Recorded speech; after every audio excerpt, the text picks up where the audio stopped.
Really? So lust is considered one of the 7 deadly sins, and there are a lot of people who are HIV positive who can attest to that.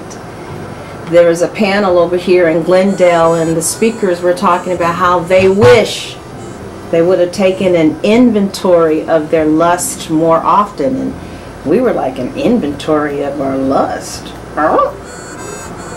But I guess, you know, since he was HIV positive, you know, I felt like I should listen. And he said, had he just taken 10 minutes to just get rigorously honest about the lust that he was feeling for the person who infected him, things might have turned out different. And, you know, some people, for instance, they ask themselves questions about lust all the time, and they're able to have self-control with it. But he said he wished he would have just asked himself a question as simple like, you know, why do I want this person?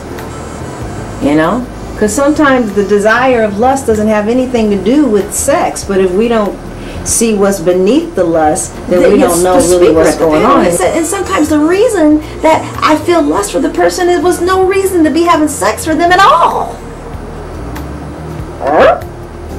And I'm like, wow.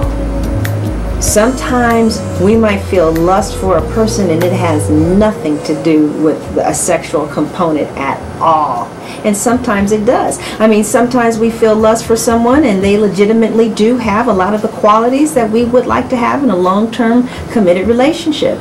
Or as my friend says, partnership. She says she doesn't do relationships anymore. She does partnership. And she was married for 14 years and said she never had a partnership. She had a relationship, but not a partnership. So, you know, if I'm experiencing lust in a partnership that works for me and my partner, then it's not selfish, is it? No. I'm not even trying to hurt myself, am I? Or another individual. But, you know, when I inventory lust and find out that something else is going on, something that's neurotic, or some type of neurosis from my past, unresolved trauma, unresolved issue with mom or dad, then having sex with that individual is inappropriate, is a misdirected instinct, and is selfish. I remember feeling lust for somebody in my environment, and I just couldn't put my hand on why I was feeling lust for them. You know, and I just said, well, I want to explore it. Let me, you know, let's what's up?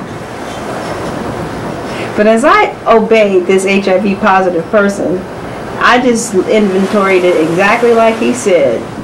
He said, write the name, write why you feel lust, and what is it bringing up for you. Don't be afraid, be honest. Where are you being fearful? Right, just be clear. And when I realized that this person reminded me a lot of some type of trauma that I experienced with neglect in childhood that was eating me up alive. I didn't like that. I didn't like feeling lust for someone who wasn't going to be there. And I had to get honest with myself and say, you know, feeling lust for somebody or for people who can't show up is some form of perversion. I really believe that. And God can restore us from you know, misdirected instincts.